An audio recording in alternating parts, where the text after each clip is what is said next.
tell this story very often in church, but I think it's appropriate today. On March 12th, 2012, I did something that a lot of you do fairly often. I stepped on a scale. And I told the first service, and the scale broke. The bad news is the scale didn't really break. It told me a really god-awful number. It told me that I weighed 294 pounds.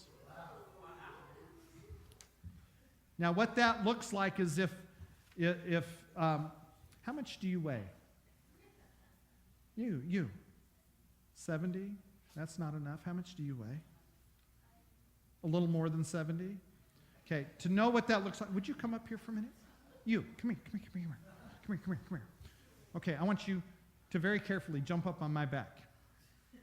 Just jump up on my back. You know, come on. We have things to talk about. Okay. Yeah, this is about what I weighed. Right here. Okay, down we go, okay? Now, I'm going to tell you some things about weighing 294 pounds. It's ugly if you're 5'11". I tell people I weighed the perfect amount if I was 7 feet 11 inches tall. I will also tell you that I had no energy. It took every effort to get up and preach once on Sunday morning. I couldn't hardly climb a hill, let alone a mountain, and I've stood on the tops of Mount Hood more than once, and on several other mountains. My knees hurt most of the time. I couldn't play volleyball with Jay Lee, which was really important. Worse than that, I couldn't get on Raging Bull. Now, for those of you who are Six Flags people, Raging Bull is the tallest, most fun roller coaster they have. I didn't fit in the seat. Now, I know when I talk about weight, it makes other people uncomfortable. I don't really mean to do that, but I'm telling you this story because on March 12th, I stepped on that scale and I decided I need to change some things.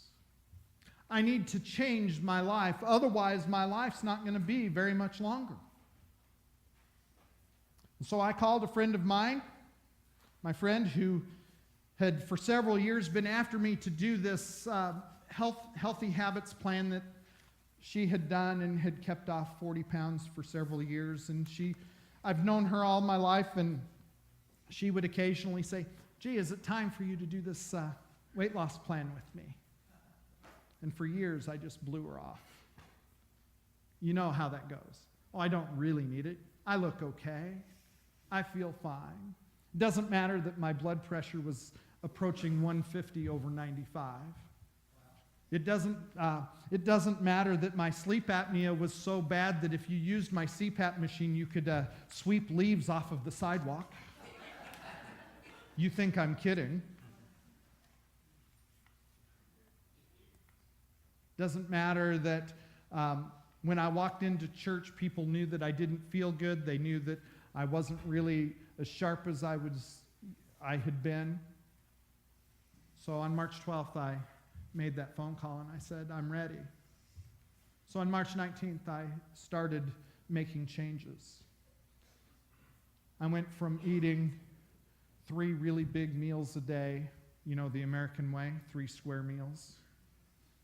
I now eat 6 meals a day, little ones. I will tell you that in the first 3 days, I lost 9 pounds. I was pretty excited. I stopped going to McDonald's twice a day for their 32-ounce Coke. You see, I love McDonald's Coke. I don't really care if I get Coke anywhere else, but at McDonald's, their Coke's better than anywhere else. There's actually a scientific reason for that.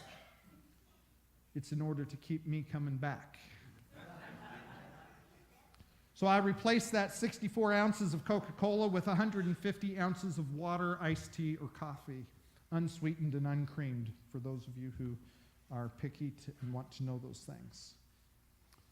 See, what else did I do? I changed the way I wrote sermons.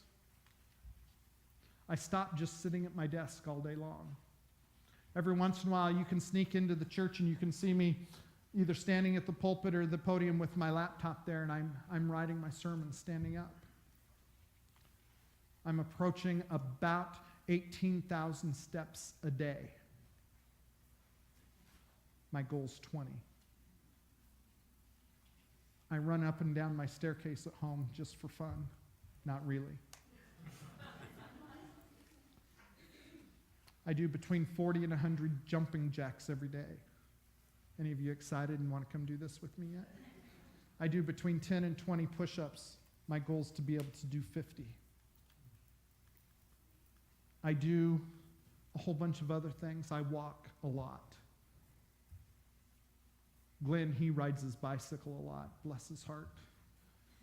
One of these days I'm going to get my tire on my bicycle fixed, but I'm not telling Glenn because he'll want me to go with him.